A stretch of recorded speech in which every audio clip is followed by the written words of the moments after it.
sundown. I know that for me, I was trying to, on a musical level, trying to learn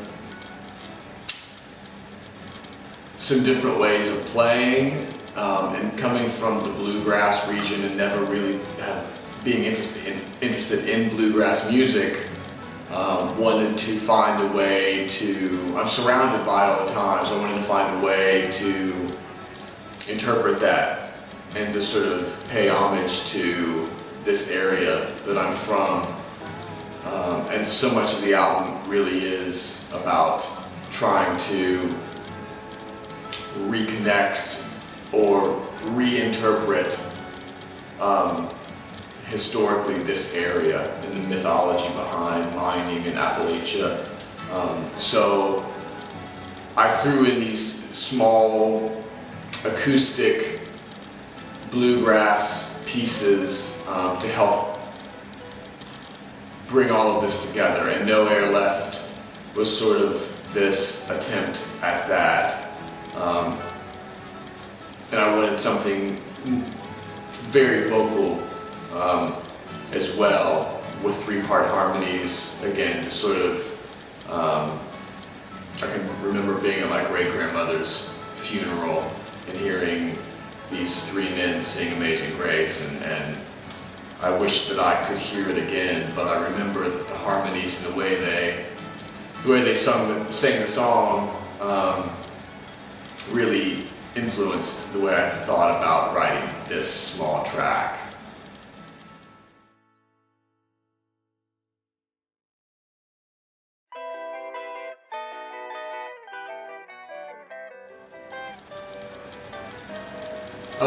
Feel My Way, just like No Air Left, these are 2 small little, I don't even know if you'd call them songs, but they help move the story along. Both of them are from Jack's perspective, being in the mine.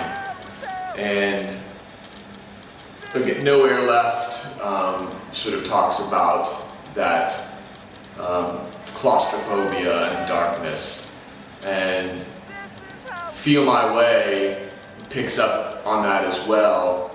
Feel My Way used to be a full-blown song, and we could never get it to feel quite right, or it didn't fit the album the way we wanted it to. I think it was because, again, it was written so early in the process of making the album and writing the album. So I liked a lot of parts about it, but I decided that I should just try and take those parts and strip them down into some sort of interesting little sort of sketch. And so Feel My Way condenses what was a 6-minute song into, really a minute and a half, and just takes, like a pre-chorus and a chorus of the old song and expands on those in an interesting way. And at the end of it, when I'm saying or singing Feel My Way over and over again, I really wanted it to feel like this sort of spiritual, choral, and I think I was able to achieve that on the album. And again, it's sort of, we're nearing the end of the album here, and Jack is having to come to terms with the possibility of not making it out.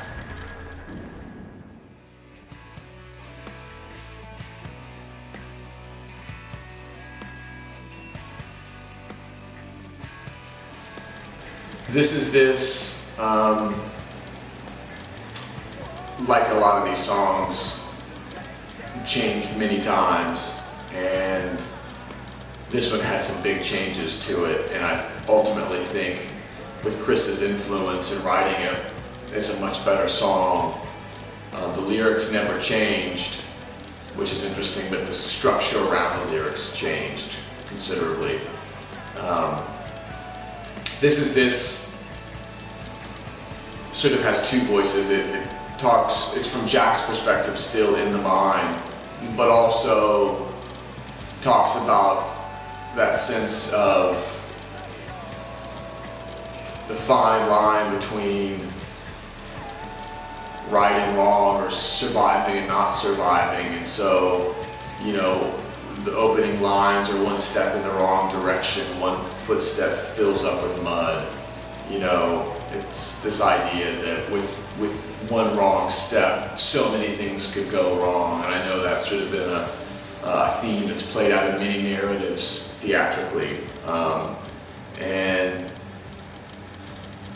that's exactly how I felt about this, that if you just make one wrong move, your life can take a drastically different course. And I think Jack laments that one step of chance got him, on the verge of leaving, on the verge of opening up, and to be shut down, and the tragedy of that. This actually comes from Robert De Niro in The Deer Hunter, which the album really has little to do with that narrative, but what it does do is try and draw on some of those aesthetic feels and themes of that film. And so for me, this is about like this moment or this thing right here, right now. The urgency of it, I guess, and maybe that's a misinterpretation from the film, but that's how I use that in this song. And Jack is basically, again, expressing something that I feel sometimes is that I'm not sure if there is anything besides this. So, to soak up every moment with the people you're with, and I think that's what Jack is sort of saying to his comrades at the end, that this is it, let's be here together, because we don't know what is after this. And that's pretty much how the last we hear from Jack.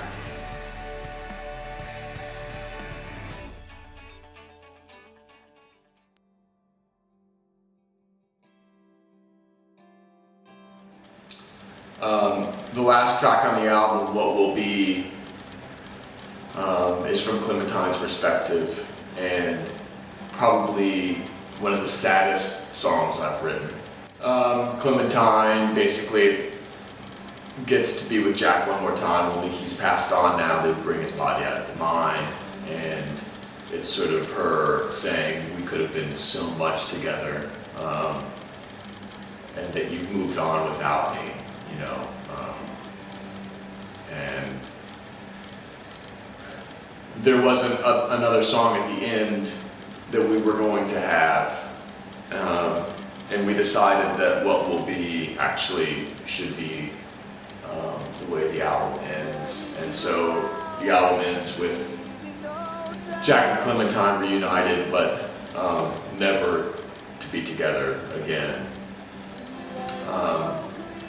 And as that track fades away, you do hear, and off in the distance, if you listen really closely, you'll hear a choir singing a church hymn, and the sound of thousands of birds that I recorded at the studio. I just took a mic outside when there was this sort of storm of birds, and for some reason I always, with the whole canary in the coal mine and Clementine relating to, flying away and the birds, it seemed appropriate that that's how the album should actually end.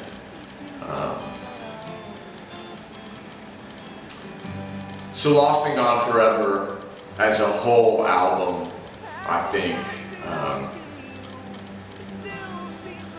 we tried to accomplish something that was musically powerful, but lyrically and content-wise, I was really hoping to use music not just to write pop songs, but to really explore a theme and an idea, and to really see how we can reinterpret these mythologies and these stories through music.